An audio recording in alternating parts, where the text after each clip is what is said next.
Dios y a decirle: hágase en mí según tu palabra, según tu palabra, según tu voluntad, hágase en mí, hágase en mí.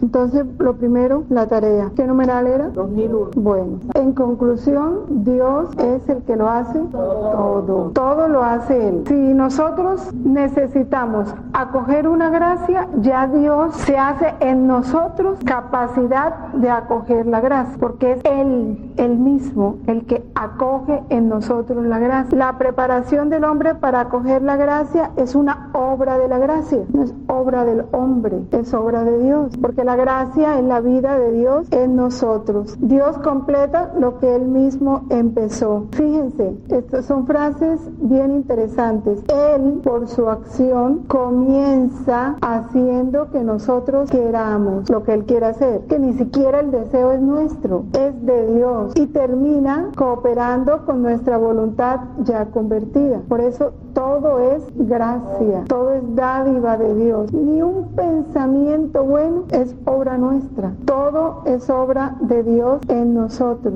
Y esto amplía y nos va ayudando a profundizar, a entender desde la vida ese Dios es todo. De manera que al decirlo, nosotros encerremos en nuestro corazón todo esto. Nosotros trabajamos también, pero no hacemos más que trabajar con Dios que trabaja. Es como el papá cuando sienta al niño en las piernas y se pone a manejar el carro, y el niño pone las manitos en el timón, ¿sí? Pero el papá lleva el timón, y el niño sí, el niño está agarrando el timón, está moviendo el timón, pero quien está conduciendo con el niño es el papá. Eso es lo que hace Dios con nosotros. Él en su infinita misericordia acepta nuestro óvulo, desde nuestra pequeñez, lo que nosotros podemos hacer, los 5 panes y los 2 peces. Eso es nuestro aporte, y Él lo toma y multiplica a su medida, como Él quiere. Su misericordia se nos adelantó para que fuésemos curados. ¿Quién puso en el pueblo de Israel el deseo del Salvador? Dios. Y Él mismo movió los corazones para pedirlo. Él mismo se hizo oración en el pueblo de Israel, se hizo deseo, se hizo búsqueda, se hizo fidelidad. Eso es Dios. Nos sigue todavía para que una vez sanados, fíjese, seamos vivificados. Se nos adelanta para que seamos llamados. Nos sigue para que seamos glorificados. Se nos adelanta para que vivamos según la piedad. Nos sigue para que vivamos por siempre con Dios, pues sin Él no podemos hacer nada. Esa es una realidad. Todo es obra de Dios en cuanto que lo permite. Pero está tú segura que el que escoge el mal hasta el último momento, está Dios llamándolo a dejar ese mal. Por eso el remordimiento. ¿Por qué no se hace el mal a vista de todos? ¿Qué hace que el mal se haga en la oscuridad? La conciencia de que es malo. ¿Y quién da esa conciencia de que es malo? Porque la conciencia de que algo es malo es luz, ¿o no?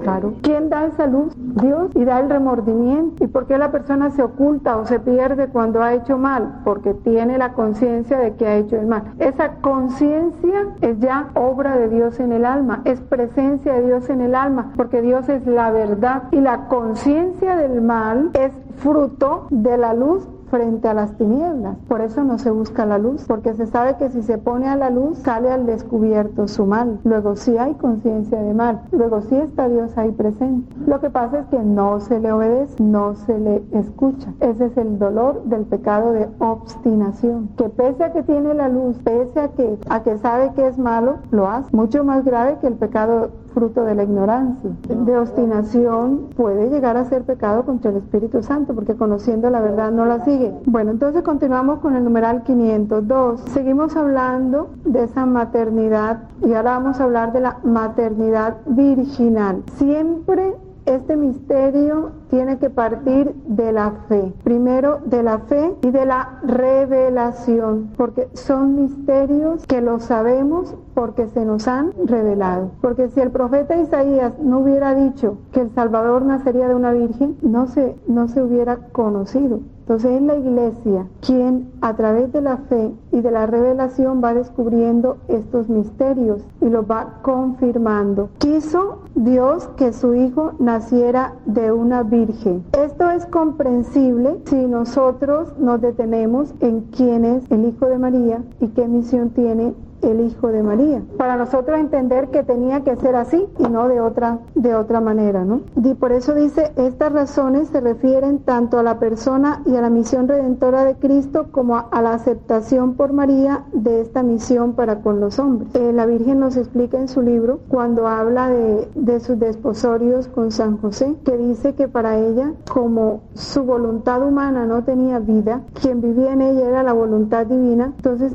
ella no conocía amor humano, ni sentía en sí lo que es el amor humano. Todo su ser estaba anclado en Dios, todo su ser tendía a Dios. Para ella no existía criatura, porque toda criatura era un velo a través del cual se escondía Dios. Por eso en María no había ese amor humano. Cuando le hablan de casarse, dice ella que para ella fue como, yo no sé amar desde hombre, como hombre. Pero ahí es cuando ella se abandona y por eso todo su amor siempre fue amor divino. Y porque era así, por eso escoge Dios a San José, que también tuvo todas las gracias necesarias para vivir en ese ambiente de cielo. Porque ¿qué fue Nazaret sino un ambiente de cielo? Luego San José se vio metido en ese ambiente de cielo donde no cabía lo humano. Para él pues un gran privilegio, pero ya no lo podemos imaginar. La virginidad de María manifiesta la iniciativa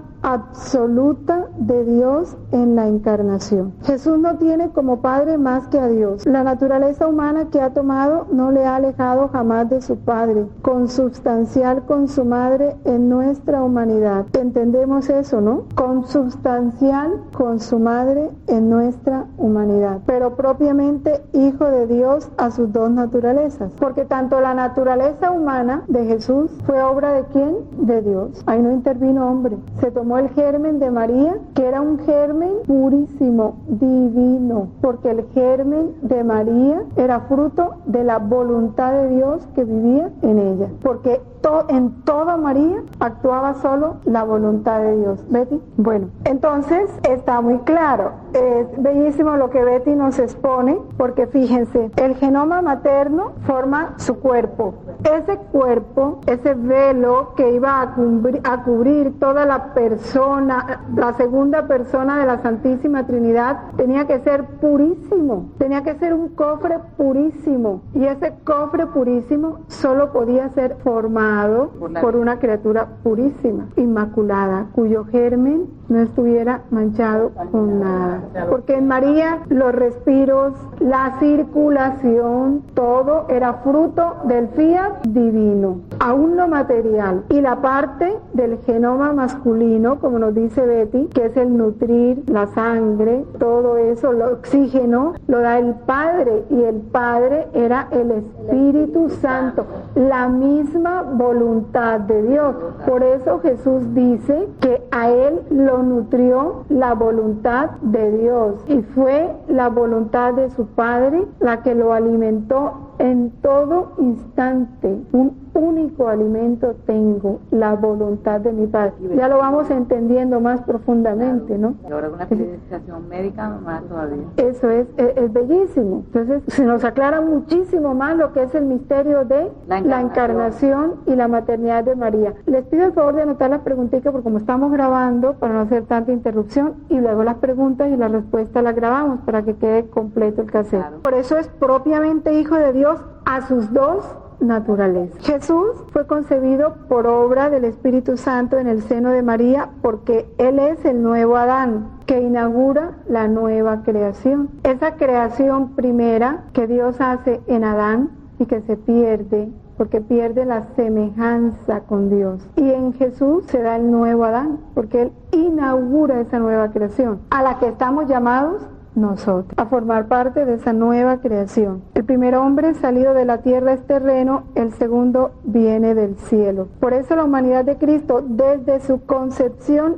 está llena del Espíritu Santo, porque Dios le da el Espíritu sin medida, o sea, infinito, como infinito es Dios, y tiene que ser así porque es Dios mismo. Jesús, segunda persona de la Santísima Trinidad, Dios. De su plenitud, cabeza de la humanidad recibida, hemos recibido todos gracia por gracia, de esa plenitud de Cristo. Y la primera en verse llena de esa plenitud de Cristo es María. En su concepción, ella recibe todos los méritos de su Hijo en forma anticipada. Vamos a leer la lectura del 8 de diciembre de 1931 en el libro de la Virgen María, Madre y Reina de la Divina Voluntad, página 70. Habla de esta maternidad de María. Hija mía, nuestra Madre Celestial tiene el primado sobre todos los actos buenos de las criaturas. Y ahí es como para uno quedarse meditando. María tiene el primado. ¿Qué significa eso? Que todo acto bueno nuestro, ¿quién lo genera? Tiene el primado, tiene la primacía sobre los actos buenos. Es ella.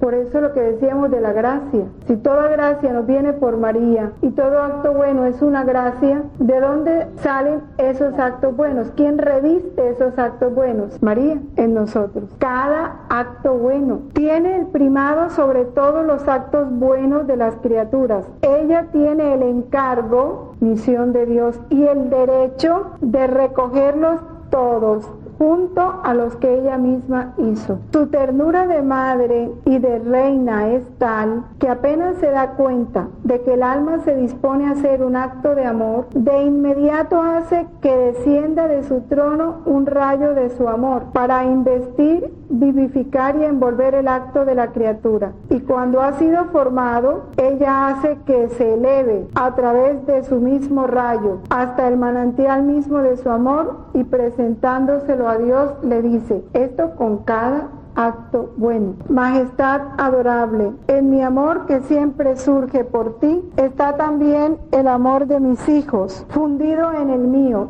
Con mis derechos de reina y de madre, yo los he recogido en mi mar para que tú pudieras hallar en mi amor el de todas las criaturas. Cada acto bueno nuestro, esa es la tarea de María. Cuando ellas adoran, oran, reparan, sufren, la reina del cielo hace que de su trono descienda el rayo vivificador de su propia adoración, de su oración, de su reparación y de sus sufrimientos. Y con estos rayos inviste y envuelve su adoración, su oración, su reparación y sus sufrimientos. Y apenas se realizan estos santos actos, ella los eleva a través de sus mismos rayos de luz hasta su trono, y fundiéndolos en los manantiales de sus mares repite, Majestad Santísima, mi adoración se extiende en cada adoración del hombre. Mi oración te ruega en sus mismas oraciones. Mis reparaciones reparan en las suyas, y mis sufrimientos se renuevan en cada uno de sus sufrimientos. Por eso, hija mía, tú jamás estás sola en tus actos. Tu Madre Celestial está siempre junto a ti, y no solamente te rodea, sino que con la luz de sus virtudes alimenta tu acto para darle vida. Por eso ella es la madre de todos nuestros actos. Y que esto solo se nos quedara saber que nunca estamos solos. Ella está dándole vida a cada uno de nuestros actos. Siempre está junto a nosotros. Por eso, en su primera aparición, porque todas las demás apariciones son una prolongación de su primera aparición, en la de la Virgen de Guadalupe, que dice, ¿por qué temes? No estoy acá, que soy tu madre. Y eso nos lo repite a cada uno de nosotros en cada instante. ¿Por qué te angustias? ¿Por qué temes? ¿Por qué te sientes sola? ¿Por qué te sientes sin fuerza? Si aquí estoy yo. Y es la fe nuestra la que nos tiene que mantener viva esta verdad de María en nosotros, de su maternidad, que no es solo madre de Jesús, es madre de todos nosotros, porque acordémonos que cuando Jesús es concebido, con él quedamos concebidos todos nosotros. Y cuando María es concebida inmaculada, Dios reunió a toda la humanidad en ese germen de María, de manera que nosotros fuimos concebidos con María y fuimos concebidos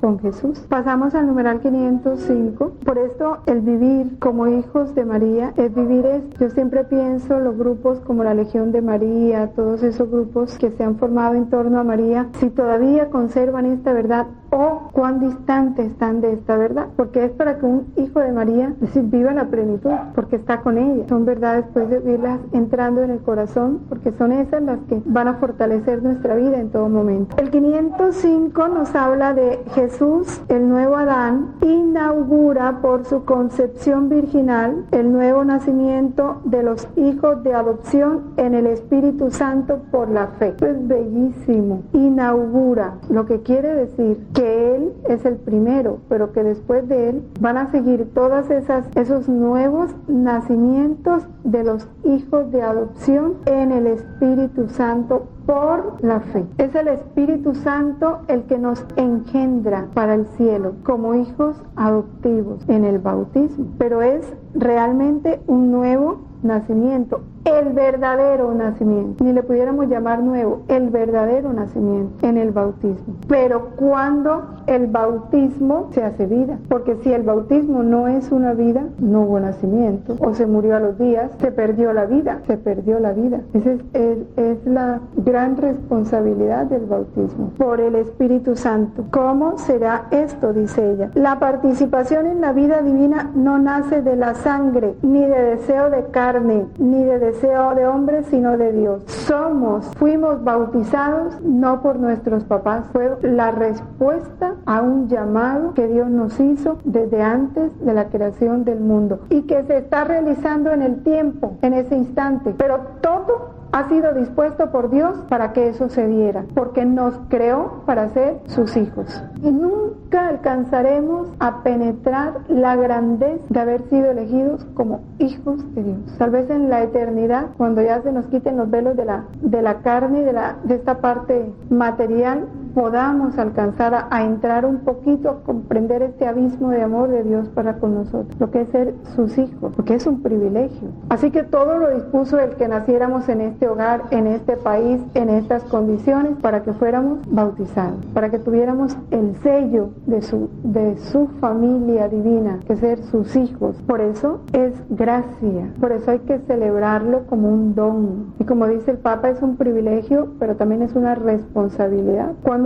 se vive esto, es cuando viene a desaparecer, yo lo siento así, el verdadero, lo que hemos tenido como cumpleaños, ¿verdad? Porque el verdadero cumpleaños es el bautismo. Y la celebración hay que hacerla ¿con quién? Con Dios. Es desde Dios. Es un día de agradecimiento infinito a Él, de gloria, de adoración, de alabanza, de correspondencia, de todo. Al Papá. Porque si realmente nosotros pensáramos en el sentido de, pongamos el cumpleaños natural que celebramos, ¿qué es lo que se celebra? ¿Qué es lo que se debiera celebrar? Agradecimiento a la mamá, ¿sí?, que se hace instrumento para que yo venga primero a Dios, luego a mis padres, pero al que menos tienen que celebrar es a mí, ¿o no? Sí, soy yo la que tengo que agradecer, pero la menos soy yo. O sea, ¿qué me van a felicitar? ¿Qué? No, antes yo tengo que agradecer, porque por ti tengo 25 años, mamá, por ti tengo 40, por ti, adiós. Si vamos a celebrar la vida, la existencia, y si es la vida divina, es el bautismo. Entonces es a Dios que me eligió desde antes de la creación del mundo para darme este privilegio de ser su hijo, porque solo nace de Dios, de nadie más, ni siquiera de mis papás. No se lo debo a mis padres, se lo debo a Dios. La acogida de esta vida divina,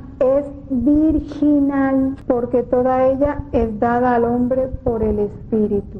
Lo menos es una característica física, lo menos está en la parte física. La verdadera virginidad está en el corazón. El virgen, se llama virgen aquello que es puro, en lo que no hay nada humano, ¿sí? No ha sido mezclado con nada humano. Y lo virgen solo puede venir del Espíritu. Un corazón virgen es un corazón de un único amor, el de Dios. Ese es un corazón virgen. Por eso dice, la acogida de esta vida es virginal, porque toda ella es dada al hombre por el Espíritu. Quien acoge esa vida divina en nosotros, ya lo veíamos en el numeral que meditamos en la casa, es el mismo Espíritu. Y Él es el que acoge, impulsa, alimenta, fortalece, mantiene esa vida divina en nosotros, el Espíritu Santo, que se nos da a través de los sacramentos, a través de la oración, que se nos derramó en nuestro corazón. Dios lo derrama en nuestro corazón en el bautismo para que siga viviendo allí. Entonces nosotros nos constituimos morada suya, pero toda la vida íntima y espiritual es vida del Espíritu, es la vida de Dios en nosotros. El sentido esponsal de la vocación humana con relación a Dios se lleva a cabo perfectamente en la maternidad virginal de María. Siempre Dios ha hablado de ser el esposo de la iglesia,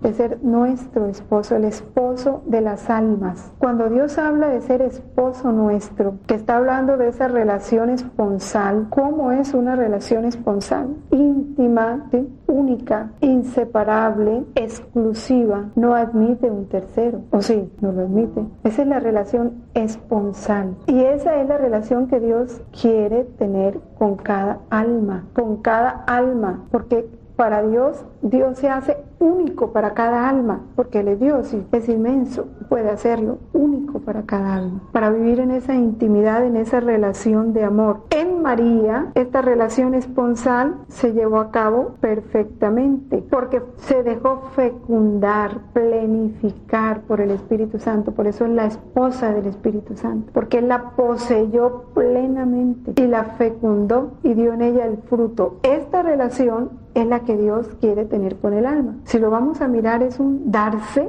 ¿sí? Un fundirse, hacerse uno, y Dios está y quiere con el alma que se dispone, lo hace instante tras instante, estar volcándose en una efusión de amor, de manera que Él quiere ser todo Él en nosotros y meternos todos nosotros en Él, para que no pensemos sino en Él, para que no hablemos sino con Él, para que no vivamos sino unidos a Él. Y solo de esa manera nosotros podemos dar el fruto, el único fruto de su amor en el Espíritu. El Espíritu Santo nos fecundará como fecundó a María, y de nosotros nacerá el fruto, que es el fruto de su amor, que es Jesús, no hay otro. Entonces será el único fruto de nuestras miradas, el único fruto en nuestras palabras, el único fruto en nuestros actos, el único fruto en todo nuestro ser, Jesús. Entonces sí, viviremos, seremos padres, madres, hijos, hermanos. El que hace la voluntad de mi Padre, ese es mi Padre, mi hermana, mi madre, todos, mi esposo, todos. Entonces seremos todos así, todo de Dios. María vivió esto perfectamente, y Dios nos lo mostró en María, porque ella es el modelo, y todos estamos llamados a ser como ella, en la totalidad. No es solo ser María porque somos mujeres y andamos solitas en la casa, no. Es ser María para, como María, ser fecundadas por el Espíritu Santo, engendrar a Jesús, ser madres de Jesús, ser esposas del Espíritu Santo y vivir esa relación esponsal con Dios. Por eso José fue el padre putativo de Jesús, pero nunca se dice que José fue el esposo, en la realidad no fue el esposo de María, lo fue ante los hombres, pero no fue en la realidad el esposo de María. Fue su compañero el que veló ante los hombres. José fue ese velo que Dios puso ante los hombres de este secreto de la maternidad virginal de María, pero no fue su esposo. Ellos vivieron como hermanos, ni siquiera en la parte afectiva, no me estoy refiriendo solo a la parte física, ni siquiera en la parte afectiva. María no tuvo con José afectivamente una relación de esposo, porque el corazón de María estaba todo en Dios y para Dios. Eso hay que ponerlo claro, porque se meten a veces tantas teorías en este sentido. María es virgen, vamos a leer el numeral 1265, cuando nos habla de ese nuevo nacimiento. El bautismo no solamente purifica de todos los pecados, hace también del neófito, el neófito es el bautizado, una nueva creación, es que sale el hombre transformado, que si entendiéramos esto, ¿verdad? Decir que hace una nueva creación es que crea un nuevo hombre, un hijo adoptivo de Dios, que ha sido hecho partícipe de la naturaleza divina, miembro de Cristo, coheredero con Él y templo del Espíritu Santo. Es el nuevo nacimiento. El 4 de febrero de 1934 escribió Luisa esto, sí, 4 de febrero. Está en la página Página 82. Todas las generaciones estaban más bien sumergidas en un letargo de culpas, que con solo mirarlas quedábamos horrorizados. Sin embargo, nuestro amor insaciado tenía el deseo ardiente de llegar a ellos. ¿Qué teníamos que haber hecho para complacer sus ansias? Para darles satisfacción era necesario que nos sirviéramos de un gran invento. Por eso llamamos a la vida a la Virgencita María, y creándola toda pura, toda santa, toda bella, todo amor y sin la mancha original, depositamos en ella el germen de nuestra misma voluntad divina, para que entre ella y nosotros pudiera haber libre acceso, unión inseparable y perenne. La Reina Celestial, apenas fue concebida, nos cautivó con su belleza y nos hirió con su ternura. Es que cuando María nace, en María se da al mismo tiempo todo, ¿no? Nace como el comienzo de su existencia y nace como hija de Dios, la más perfecta de todos los hijos de Dios. Toda la belleza de Dios estaba en María, toda la santidad de Dios estaba en María. Por eso Dios se extasiaba viéndola, se estaba viendo a sí mismo en ella. ¿Cómo sería ese día del nacimiento de María, que mañana lo celebra la iglesia? ¿Cómo sería ese día? Porque conocemos poco, en el cielo lo veremos, se nos dará el gozo de ver ese nacimiento y todo lo que pudo haber sucedido, que sucedió, yo me imagino que sucedió. La alegría del cielo, la alegría de la creación, porque toda la creación reconoce en ella a su reina, esa primera criatura pura, bella, santa, como Dios la creó. Todos los ángeles felices, porque la felicidad de Dios es la felicidad de todos los que están en el cielo. Eso es una sola cosa ya, porque es una, están unificados en la misma voluntad de Dios. ¿Cómo sería el sol? ¿Cómo sería eso de hermoso ese día? Es que no es sino imaginárnoslo para contemplarlo. ¿Y qué pasó ese día? Nos hirió con su ternura, de modo que nuestro amor se vio obligado a desbordarse de nuestro regazo para refugiarse en el suyo. El amor de Dios, que es infinito, se desbordó en el amor de María. Mirando a través de su belleza a todas las criaturas, ahí nos escondió María, ya no nos parecían feas, y por eso las amamos con el mismo amor que se había quedado escondido y restringido en nosotros hasta ese momento, y que ahora ardía en el corazón de la Virgen Santa, y para que ella a su vez pudiera amar a todos los hombres como hijos propios, generados en ella por su Padre Celestial. Nuestra paternidad divina le comunicó la divina maternidad. Bueno, en la casa lo terminan de leer porque es bastante largo, pero mañana es un bonito día para meditar todo esto, ¿no? María es virgen porque su virginidad es el signo de su fe, no adulterada por duda alguna. Por eso la virginidad está en el corazón, como en María. Todo su corazón estaba en Dios, todos sus sentidos solo trabajaban para Dios, todo su pensamiento estaba en Dios. Entonces en ella nunca ni su pensamiento, ni su memoria, ni sus afectos estuvieron alejados de Dios. En María nunca hubo la mínima duda de Dios. Por eso dice una fe no adulterada por duda alguna. ¿Y a qué pruebas estuvo sometida? Porque imagínense que el ángel le dice en Lucas, cuando le anuncia el nacimiento de Jesús, le dice que el hijo que nacerá de ella será grande y será llamado Hijo del Altísimo. Le está profetizando algo que a cualquier mujer la llena de orgullo, de esperanza.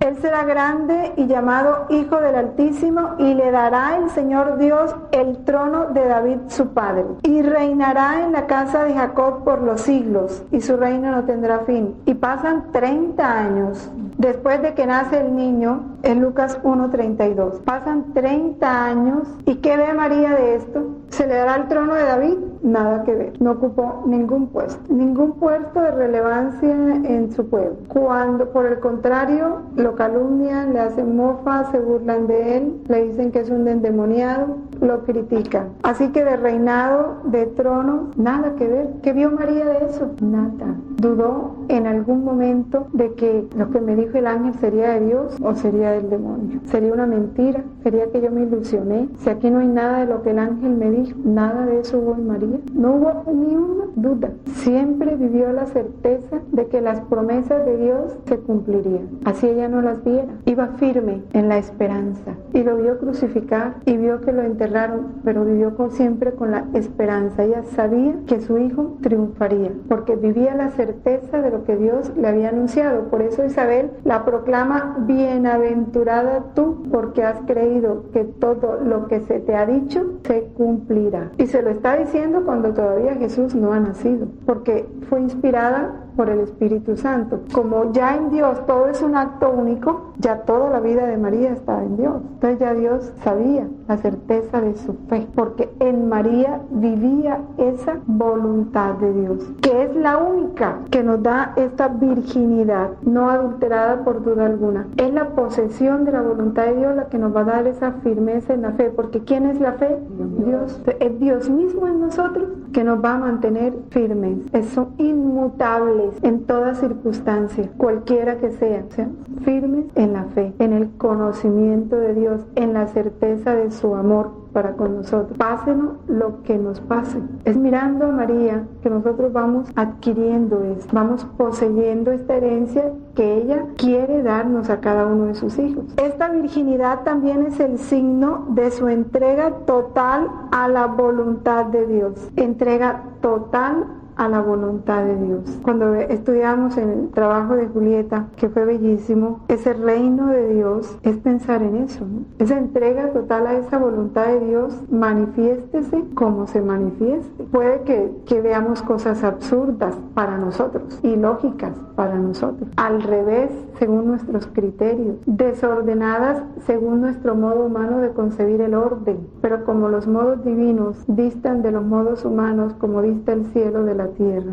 Ahí es donde nosotros tenemos, como María, que creer por encima de todo, en ese amor de Dios que instante tras instante se nos está dando plenamente, porque entonces sería decir: Dios me está dejando de amar en este momento, porque me está concediendo una cosa que me va a hacer daño, o que no, todo lo que Dios permite es para infinito bien. Su fe es la que le hace llegar a ser la madre del Salvador. Más bienaventurada es María al recibir a Cristo por la fe que al concebir en su seno la carne de Cristo. Esto lo dice San Agustín. Claro, que lo concibe por la fe, lo que veíamos en el numeral 505, porque cuando ya Jesús se encarna en ella materialmente, desde su concepción ya estaba, ¿o no? Poseía la voluntad de Dios. En el momento de la encarnación se empieza a dar en el tiempo para nosotros, ¿no? Pero en María ya Jesús vivía y reinaba y trabajaba y obraba y todo, porque todo Él era en ella, por la fe. Y es por la fe, por eso esta vida del reino de Dios es vida de fe.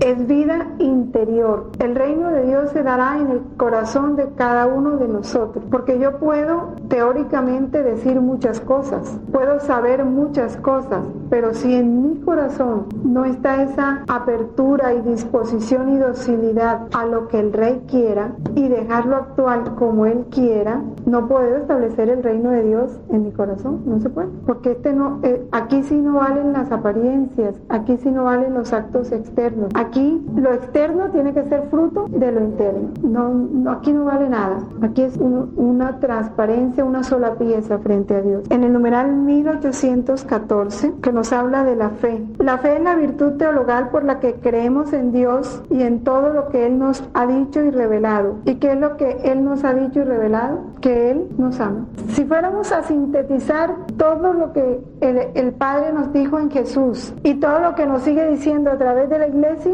se sintetizan en una sola expresión: Dios nos ama. Todo, búsquenlo y verán, todo se sintetiza en eso. Lo que nos ha dicho y revelado es una sola cosa: que Él nos ama y que quiere nuestro amor, y quiere que lo amemos, porque solo amándolo seremos felices, porque para eso es que nos exige que lo amemos, porque sabe que es la mejor manera de hacernos felices, de lo contrario no. Él es la verdad misma. Por la fe el hombre se entrega entera y libremente a Dios. Por eso el creyente se esfuerza por conocer y hacer la voluntad de Dios. El justo vivirá por la fe. La fe viva actúa por la caridad, pero entendemos por caridad el amor a Dios. La caridad es el amor a Dios. Por eso cuando se habla de amor de caridad a los hermanos, es cuando yo amo a Dios en mi hermano, y por Dios es que yo sirvo o ayudo o apoyo a mi hermano. Acuérdense lo que dice el Evangelio, que si tú le das un vaso de agua a un enviado, sí,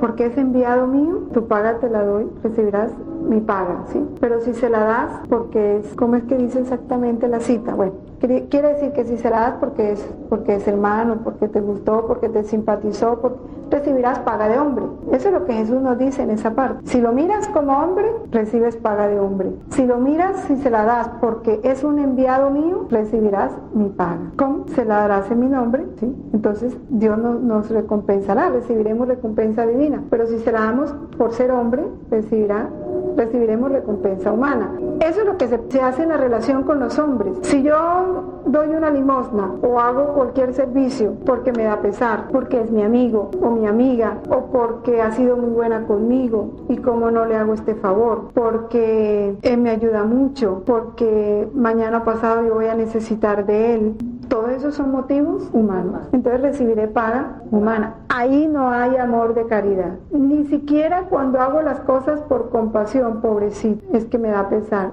No. Por eso nosotros tenemos que ejercitarnos en la purificación permanente de nuestra intención al actuar, para que sea solo por Dios. Y así no como en ponerle tinieblas, ¿no?, a nuestros actos, que sean solo por Dios. Y el Espíritu Santo, cuando uno se dispone, va dando esa gracia de ir rectificando la intención cada que vamos a actuar, para que no haya ni un ápice de interés humano, sino solo por Dios. Y Dios, que es papá, en su infinito amor nos va enseñando cantidad de detalles para ayudarnos a esto. Cuando nos dice que cuida de que tu mano izquierda no sepa lo que hace la derecha. ¿Por qué? Porque Él, como nos conoce y sabe ya el daño que el pecado original hizo en nuestra voluntad y en nuestro corazón, entonces dice, bueno, lo que pasa es que si se empieza a saber lo que tú haces, entonces te van a aplaudir, te van a felicitar, te van a decir qué buena eres, ¿sí? Y vas a recibir paga humana y te vas a perder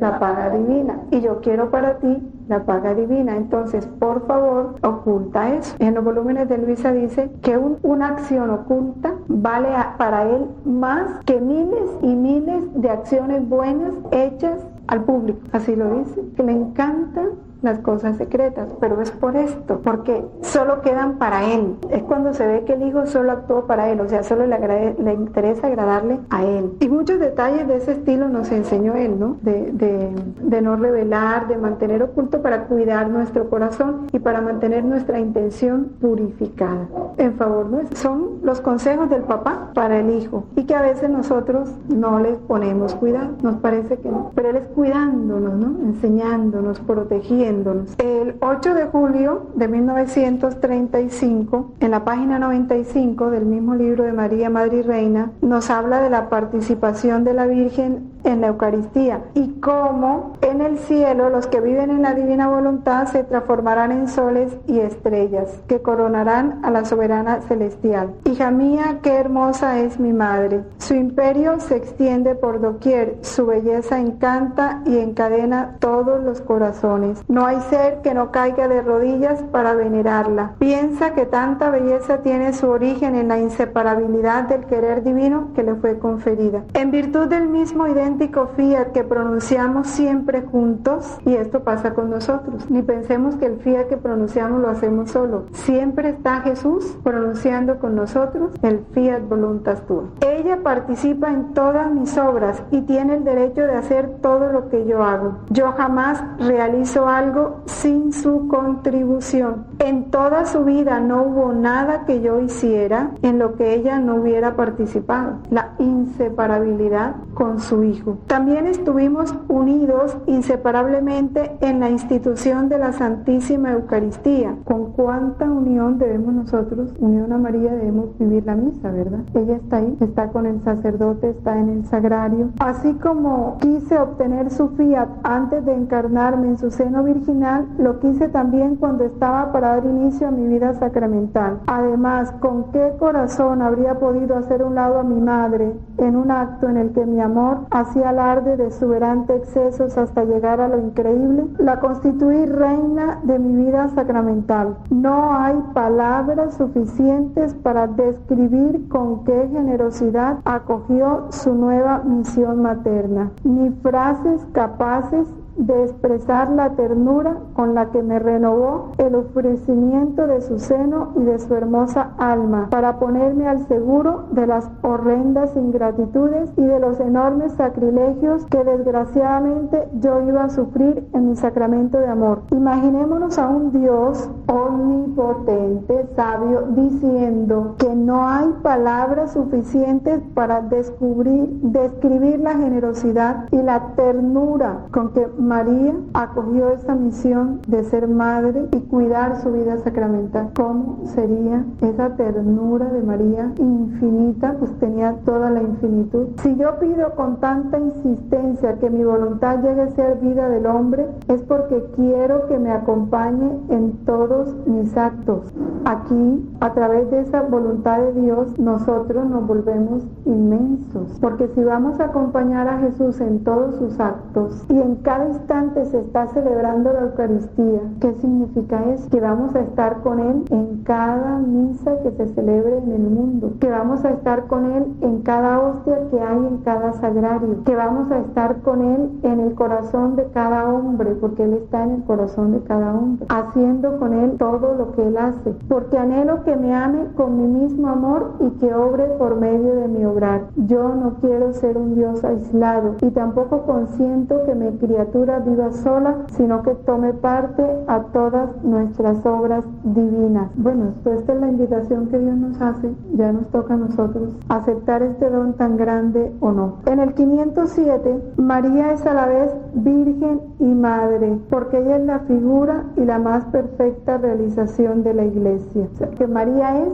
la Iglesia tiene que llegar a ser, y la Iglesia somos nosotros, el cuerpo místico de Cristo. Es como decir, todo el cuerpo místico de Cristo tiene que llegar a convertirse en María, para llegar a esa plena realización. La Iglesia se convierte en madre por la palabra de Dios acogida con fe. ¿Por qué? ¿Por qué la Iglesia se convierte en madre cuando acoge la palabra de Dios con fe? La palabra de Dios es esa vida que se encarna y que da como fruto a Jesús. Entonces, cuando acogemos la palabra de Dios con fe, se da en nosotros la encarnación del Verbo. Es la encarnación del Verbo, de la palabra que va a producir el fruto. Pero cuando se acoge con fe, ¿qué es acogerla con fe? Entenderla con el corazón y vivirla, asumirla de una vez como vida, que no se nos quede como algo intelectual, ¿no? Como conocemos tantas cosas de Dios, meramente intelectuales, pero en el momento preciso no se hacen luz para nosotros, porque no las hemos encarnado, no hemos dejado que se encarne. ¿Qué es lo que está pasando hoy? Que hemos repetido tantísimas veces. ¿Cuántas verdades de la Sagrada Escritura hoy son contradecidas en la vida? Porque no se acogen con fe, y se pueden escuchar muchísimas veces en la misa. La de hace poco, cuando Jesús dice, vuestros labios, vosotros me honráis con los labios, pero su corazón está lejos de mí. Es mucho lo que nos dice Él con eso. ¿Cuántas veces aún nuestras mismas oraciones, Eucaristías, son de solo apariencia? Porque el corazón y el pensamiento están pero lejos. Por eso no tener nuestra mente, nuestra voluntad en orden a Dios, por eso no saber renunciarnos, porque renunciarme a mí mismo es dejar a un lado problemas, preocupaciones, lo que sea, para centrarme en Él. Y así cada palabra, ¿no? Cada palabra de la Sagrada Escritura. Si no es vida, porque aún no se ha encarnado, como el niégate a ti mismo, como el toma tu cruz, como no todo el que dice Señor, Señor. Por la predicación y el bautismo, engendra para una vida nueva e inmortal a los hijos concebidos por el Espíritu Santo y nacidos de Dios. Los engendra por la predicación, porque da la palabra, que es la que fecunda, y por el bautismo. También ella es virgen que guarda íntegra y pura la fidelidad prometida al esposo. Y eso es lo que cuida el magisterio de la iglesia, ¿no? Esa verdad, esa palabra, ese verbo que le ha sido entregado, que es el mismo Jesús. Leemos el 967. Está hablando de María, que es nuestra madre en el orden de la gracia. Por su total adhesión a la voluntad del Padre, a la obra redentora de su Hijo, a toda moción del Espíritu Santo, la Virgen María es para la Iglesia el modelo de la fe y de la caridad. Por eso es miembro muy eminente y del todo singular de la Iglesia, incluso constituye la figura de la Iglesia. Ahora sí vamos a leer unos últimos capítulos para dar cabida a las preguntas. Ya las tienen, ¿no? No las deben haber olvidado. El 8 de diciembre de 1936, que se nos habla de cómo María fue concebida en los méritos, en la vida, en el amor y en las penas del futuro Redentor, para que a su vez poder concebir en sí misma al Verbo Divino. Es muy bello cómo Jesús nos cuenta de una manera tan sencilla cosas tan profundas, ¿no? Miren cómo nos dice: hija mía, quiero honrar a mi Madre Celestial y por eso quiero narrarte la historia de su Inmaculada Concepción. Solo yo, su creador, puedo hablar dignamente de un prodigio tan grande. Tú debes saber que el primer acto de su concepción fue un fiat nuestro, pronunciado con tal solemnidad y plenitud de gracias que en él podía encerrarlo todo y a todos. En este fiat divino nosotros concentramos el pasado y el futuro. Claro, tenían que coger desde Adán, ¿no? Y incluirnos a nosotros, más todos los que faltan por nacer. De este modo tuvimos también presente la encarnación del Verbo. En virtud de mis méritos previstos de mi vida futura como Redentor del mundo, ella fue concebida en mi misma encarnación. Fue bañada, embellecida, confirmada, fortificada continuamente y en modo divino por mi misma sangre e incorporada a mi humanidad. Por eso María es el miembro preeminente de ese cuerpo místico, pero ella está ahí. Muchos escritores sagrados dicen que ella es el cuello, el que une la cabeza con el tronco. Sus actos, sus palabras, sus pasos antes de haber tenido vida en su persona fueron todos concebidos en mí, Hijo de Dios vivo. También su oración había sido concebida en la mía, por eso estaba dotada de un valor y de una potencia inmensa, por lo que nuestro Ser Supremo no le podía negar nada, porque la oración de María era la misma oración de Jesús, y como Jesús es el mismo Dios, pues era una omnipotencia suplicante. De ahí le viene esto. Sí, yo solo leo aparte, ustedes terminan de meditarlo. También hay otra lectura, el 24 de diciembre de 1936, y antes del 24 era el 20 de diciembre de 1936. Sí, también el 24, pero vamos a leer el 20. El 20 nos dice cómo María, el fiat divino, concibió en cada alma a la Virgen, que esta es otra verdad bellísima. Le voy a leer solo a partes. Tú debes saber que nuestra voluntad divina, que con su inmensidad todo lo abraza, que tiene la capacidad de verlo todo en todos los seres y que sus actos son siempre obras universales, en el acto de la concepción de la Virgen llamó a cada criatura y mediante su virtud creadora la concibió en el corazón de la Madre. Pero esto no fue suficiente para nuestro amor. Llegando a los excesos más increíbles, quiso también depositar el germen bendito de la Reina Celestial en cada criatura humana, para que cada una pudiera tener una madre totalmente tuya y gozara en lo más profundo de su alma la dulzura de su dominio. Es para que nosotros ya, San Juan de la Cruz dice que en la medida que el alma se va elevando en la fe, se va desapegando de las cosas materiales. Entonces ya no necesita imágenes, ni estampitas, ni medallas, y puede orar frente a una pared limpia, porque ya todo está dentro de ella. Ahora, si nosotros conocemos esta verdad, que a cada uno de nosotros se nos dio el germen de María, para que tuviéramos una madre totalmente nuestra y gozáramos de ella en lo más profundo de nuestra alma, la dulzura de su dominio, es para que ya empecemos a contemplar a María dentro de nosotros, hablar con ella dentro de nosotros. Sí, no vamos a despreciar las imágenes, pero que lo que se refleja en la imagen es lo que se produce dentro de nosotros. Es esa vida íntima que debemos llevar con ella. Desde ese instante, la Virgen se puso a disposición de cada criatura para criarla, para guiarla, para librarla de los peligros y para alimentarla con su propia leche materna y con el mismo alimento con que ella misma se nutre, es decir, con el fiat divino. Y en el 24 de ese mismo año, página 118, nos dice cómo nos habla de esa Madre Divina y Madre Humana.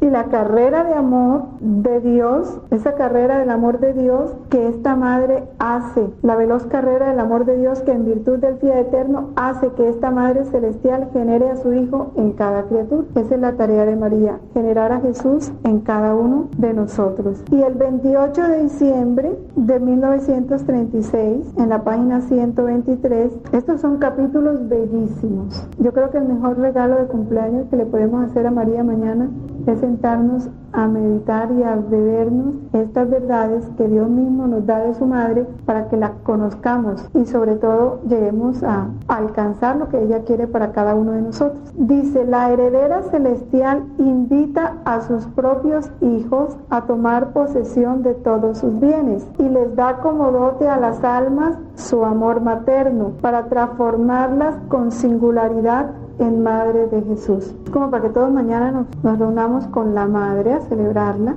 para dejar que ella nos muestre su herencia, nos diga qué es lo que nos toca a cada uno, nos lo entregue, bueno, hacerle todo ese homenaje. La Virgen misma dice que aún su misma leche materna fue generada de ese fiat, porque si no hubiera sido así, ella no hubiera podido alimentar a su hijo, porque todo lo que él recibía tenía que ser voluntad de Dios. Por eso María fue plenificada de gracia para que el Hijo, todo lo que recibiera de ella, fuera divino. Nada podía ser humano. Porque es que si un pestañear es divino para quien posee la voluntad de Dios, porque todo lo hace Dios. Al final nos pregunta que ampliemos, nos pide que ampliemos la palabra hijo de adopción, porque no dice hijos de Dios. Somos hijos de Dios, pero por adopción. En ese movimiento único y eterno de la Trinidad, que Dios se ama a sí mismo y genera al Hijo, y el Hijo amándose, recibiendo ese amor del Padre, se lo devuelve. Dios solo tiene un Hijo único, que es el Hijo Jesús. En su desbordamiento de amor, porque el amor de Dios es eterno y nunca cesa, es un movimiento de amor. Entonces vienen las obras ad extra, ¿no? Es ese desbordamiento de amor en donde Dios no solo vive ese amor al interior de la Trinidad, sino que explota en la creación para producir imágenes de sí mismo. Y la más perfecta de todas esas imágenes que produce es la del hombre. ¿Y qué es el hombre? Una perfecta imagen de sí mismo, perfectísima. Todo un Dios. Es como si Dios hubiera multiplicado la imagen. Es como no, Dios multiplicó la imagen de su Hijo en el hombre, pero es criatura,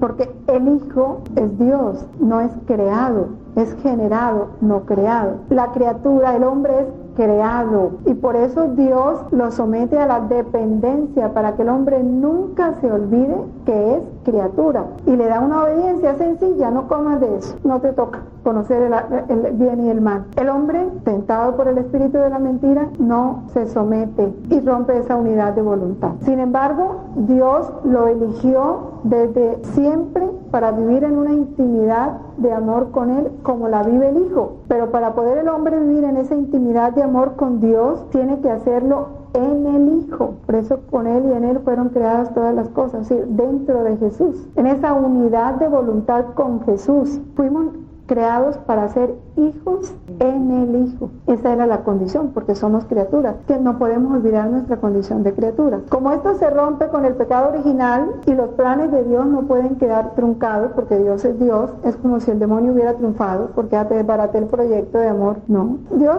hace el gran invento de amor de la redención, en donde el Hijo, ¿sí?, se hace pródigo, porque eso es lo hermoso, ¿no? La parábola del Hijo pródigo. Nosotros nos salimos de la casa del Padre y el Hijo mayor se hace pródigo, va a buscar a ese hijo, a ese hermano perdido.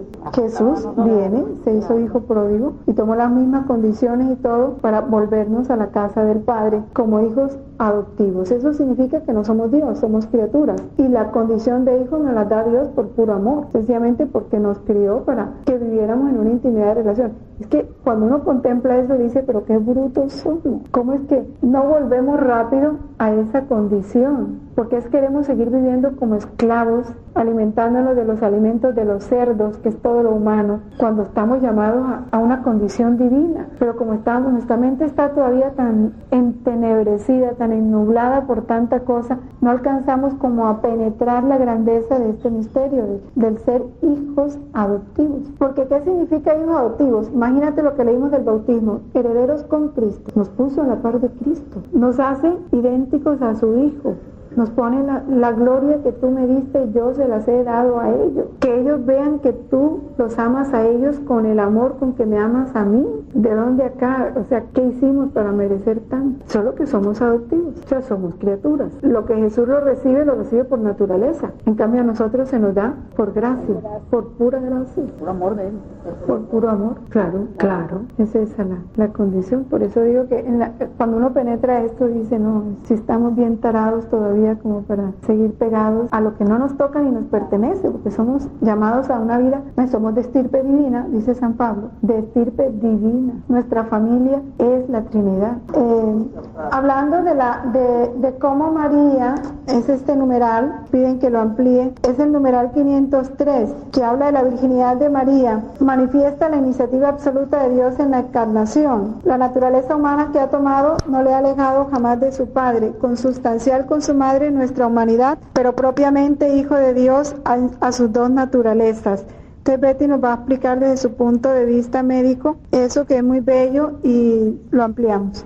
Comentaba yo que a nivel humano, y esto ha sido un descubrimiento reciente, porque esto no se sabía antes, el genoma materno, o sea, la parte celular de la madre, es la que va a formar el cuerpo del bebé, igual que lo que hizo María. Y la parte de la placenta, que es la que se encarga de nutrir, de oxigenar, de hacer todo lo que debe hacer el niño, porque lo hace la placenta, ese es de origen paterno, es el padre el que se encarga de eso. Entonces, haciendo la correlación con la encarnación de Jesús, María formó su cuerpo y el Espíritu Santo era quien lo nutría, quien lo... Nos confirma lo que dice este numeral, ¿no? Como todo en Jesús es divino, aún lo que humanamente no entendemos, ¿sí?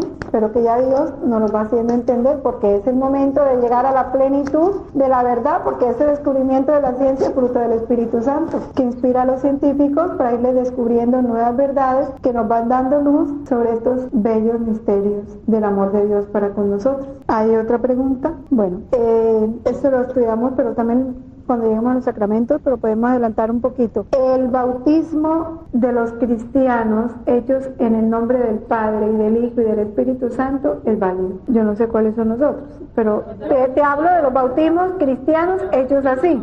¿Ya? Ahora, como sacramento es válido. Los otros bautismos que no se ajusten a esto, no. Dios es Dios, que hace los infinitos misterios de su voluntad. Ante eso, adorar en mudo silencio sus designios, porque Él es el único que sabe por qué lo hace. Lo único que nosotros tenemos que entender es que es perfectísimo, es fruto de su sabiduría y de su amor, porque Dios nunca se repite.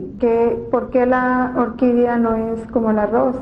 ¿Por qué la rosa no es como la margarita? Porque Dios en su infinita sabiduría, sí, las colocó a cada una en diferentes circunstancias, lugares, con sus perfumes propios, con todo. Es como lo del alfarero. Hizo muchos vasos, unos los hizo para que fueran vasos reales y otros los hizo para que fueran de uso común. ¿Quién le dice al alfarero que no si todos lo necesitamos? Es que hay que creer, Dios quiere que todos los hombres se salven y lleguen al conocimiento de la verdad. Esa sola frase encierra que Dios tiene para cada hombre un plan de amor infinito. Ya. Ahora, en las condiciones que puso a cada hombre es fruto de su sabiduría, de su bondad para con cada criatura. Ya cada criatura en el cielo descubrirá los infinitos misterios de amor para con él. Y nosotros también, porque podemos imaginarnos que ese es pagano y cuando lo veamos en el cielo y veamos su vida interior, en cuanto se nos adelantará, ¿verdad? Porque es que Jesús lo dijo, que las prostitutas y los paganos nos precederán. Cuando dijo eso, imagínense que estaba viendo, ¿verdad? Entonces por eso son los misterios de su amor que hay. Claro, acuérdate lo que leíamos, Él lo hace todo. Nosotros nos toca, ¿qué es lo único que nos toca? Es que nos dejó hasta una tarea bien chiquita nomás, conocerlo. ¿Por qué? Porque cada que tú conoces una nueva verdad, es una concepción de Jesús en ti. Que la vida de Dios va creciendo en ti a través de ese conocimiento. Él te va poseyendo como verdad. En la medida en que Dios te va poseyendo como verdad, tú vas adquiriendo todo lo que Él hace en ti. Es fuerza, es abandono, es confianza, es esperanza, es humildad, es todo. Por eso es que Él dice que lo conozcamos. Como quien dice, cómanme como verdad, para que se transformen en mí, verdad, ¿no? Amarlo, pero ese amor es fruto del conocimiento y se expresa en abandono. Porque cuando ya uno conoce mucho a una persona y sabe lo buenísima que es, lo comprensiva, todo, pues ya uno deja, mejor dicho, que decida, que haga, que disponga, porque ya sé que hace las cosas bien, perfectas, que si yo me meto a hacerlas, las daño, pero que si ella las hace bien.